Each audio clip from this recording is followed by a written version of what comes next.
On the 28th of May, 2013, a diver reached into the dark of a sunken ship, and something reached back. This is the true survival story of Harrison Okene, cook of the tugboat Jascon 4. He spent more than 60 hours alive in a pocket of air, 100 feet down off Nigeria. 11 of his crewmates drowned. He did not. And the reason has almost nothing to do with oxygen. Over the next few minutes, I'll show you what carbon dioxide, warm seawater, and nitrogen did to his body, and why the rescue itself was the most dangerous part. Because the air that kept Harrison Okene alive was also the thing that was slowly poisoning him. Every breath he took made that room a little more lethal. 4:50 in the morning.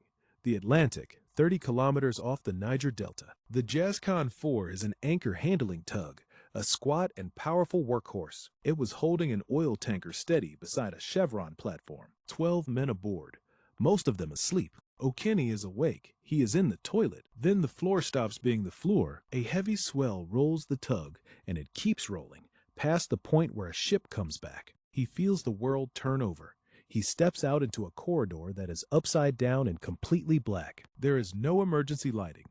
There is no up. He hears the others ahead of him, moving toward the exit hatch. And then the sea arrives. 3 men were in front of him.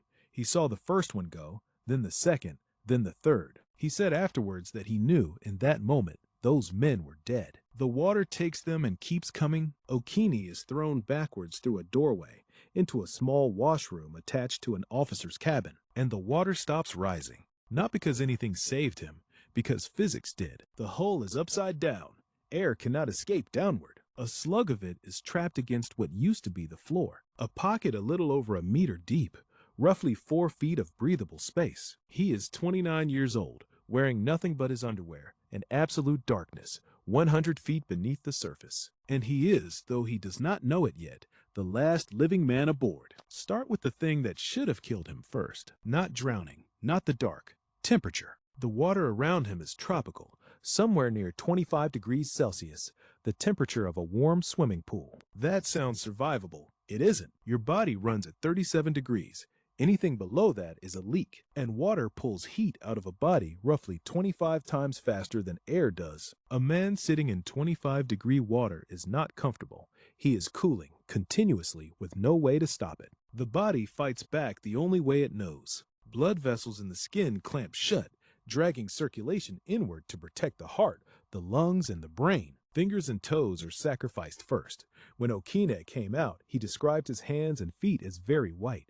Then comes shivering, muscle-burning fuel for the sole purpose of making heat. It works, and it burns through energy he cannot replace. Left in that water long enough, he would have cooled past the point where a heart holds its rhythm. So he did the single most important thing he did in 3 days, and it looked like nothing at all. In the dark, by touch, he tore the paneling off the cabin walls. He stacked it. He built a platform above the waterline, and he climbed out of the sea. That is the whole trick. Legs in the water, body out. A physiologist who reviewed the case put it plainly. If only his legs were submerged. That would have greatly extended how long he could hold his core temperature. Harrison Okene had no word for what he was doing. He knew he was cold, and he got out of the water. It bought him the hours he was going to need. The second enemy came wrapped in its own solution. He was sitting inside an ocean, and he had nothing to drink. Seawater is about 4 times saltier than the fluid inside your cells. Drink it, and your kidneys need more fresh water to flush the salt than the water gave you. You dehydrate yourself faster by drinking. Some of it got into his mouth anyway. He described it later in one sentence that tells you everything. The salt water took the skin off his tongue. 60 hours without fresh water will not kill a healthy man, but it takes him apart slowly. Blood volume falls. The heart beats faster to move thinner blood.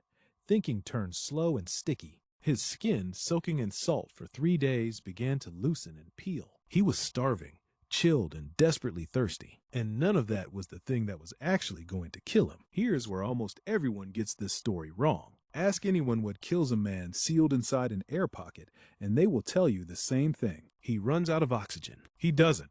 The clinical director of a university diving medicine center put it bluntly. In a space like that, your carbon dioxide reaches a toxic level. It gets there before you use up the oxygen. Understand what that actually means. The danger was not the air disappearing.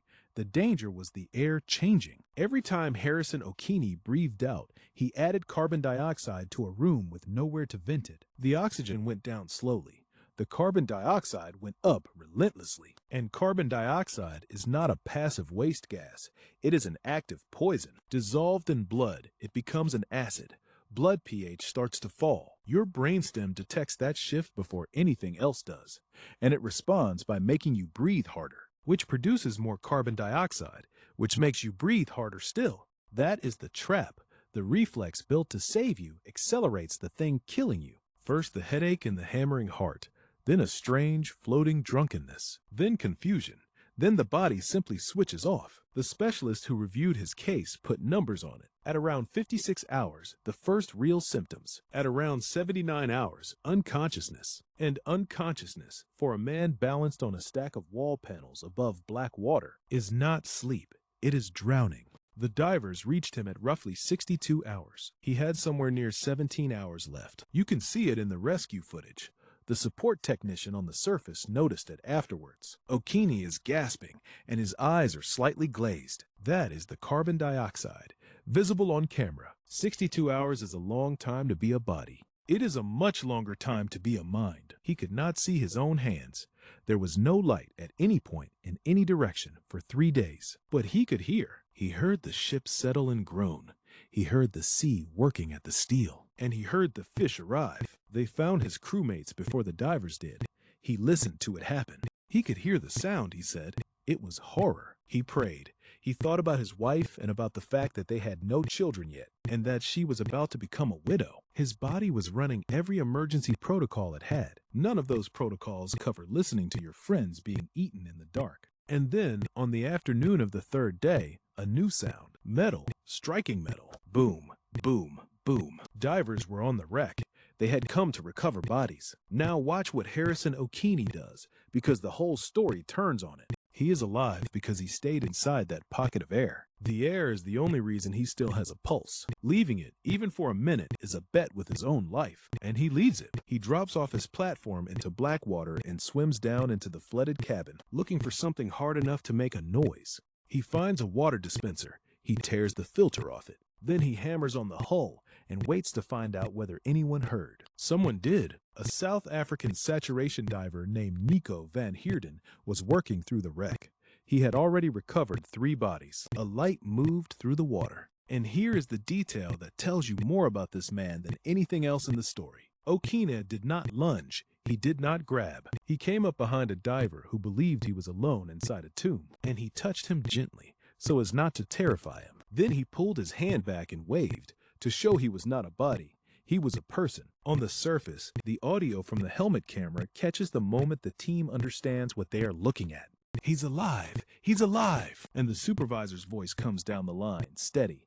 Just reassure him. Pat him on the shoulder. 62 hours. 11 men gone. 1 hand in the dark. And now the part almost no version of this story tells you. Finding Harrison Okene alive was not the hard part. Getting him to the surface without killing him was. 100 feet down, the pressure is about 4 times what it is at sea level. For 62 hours, he had been breathing air at that pressure. Under pressure, gas dissolves into liquid. Your blood and your tissues are liquid. So nitrogen, which normally passes straight through you, had been forcing itself into his body hour after hour. And staying there. Most human tissue reaches full saturation in about 24 hours. He had been down for more than 60. Harrison Okene was completely saturated. He had accidentally become a saturation diver. Pull him straight up, and the pressure holding all that nitrogen in solution disappears in seconds. One of the scientists who reviewed the case used the perfect image. It is what happens when you open a bottle of sparkling water. The gas comes out of solution, except here, the solution is his blood. Bubbles in the joints, bubbles in the spinal cord, bubbles in the brain. A diving medicine specialist was blunt about it. If he had surfaced immediately, he would have died. So they did not surface him. They sealed him into a diving bell that held the pressure of the seafloor. They lifted the bell and moved him, still at depth, into a decompression chamber. There was one more problem. He had saturated on ordinary air, not on the helium mixtures commercial saturation diving is built around. The team had to improvise a protocol for a situation the industry deliberately avoids. Then they brought the pressure down, slowly, over roughly 60 hours. Read that again. It took him about as long to come back up as it took him to survive down there. He came out with peeling skin, a raw tongue, and a hunger nobody could satisfy. For a long time afterwards, he woke up screaming, convinced the bed he was lying in was sinking. In 2013, he said he was not sure he would ever go back to sea. In 2015, he qualified as a commercial diver. The certificate was handed to him by the man who pulled him out. He works underwater now, down to 50 meters. He has said that he finds the ocean relaxing, that he feels more comfortable there, that the ocean, he says, is his world. The cook of the Jascon 4 spent 62 hours in a steel box on the seafloor. He listened to it take every man he worked with, and then he went back down on purpose for the rest of his life. If you want these cases explained from the inside, real physiology at the edge of survival, subscribe to Anatomy of Survival. The body should have died. Here's why it didn't.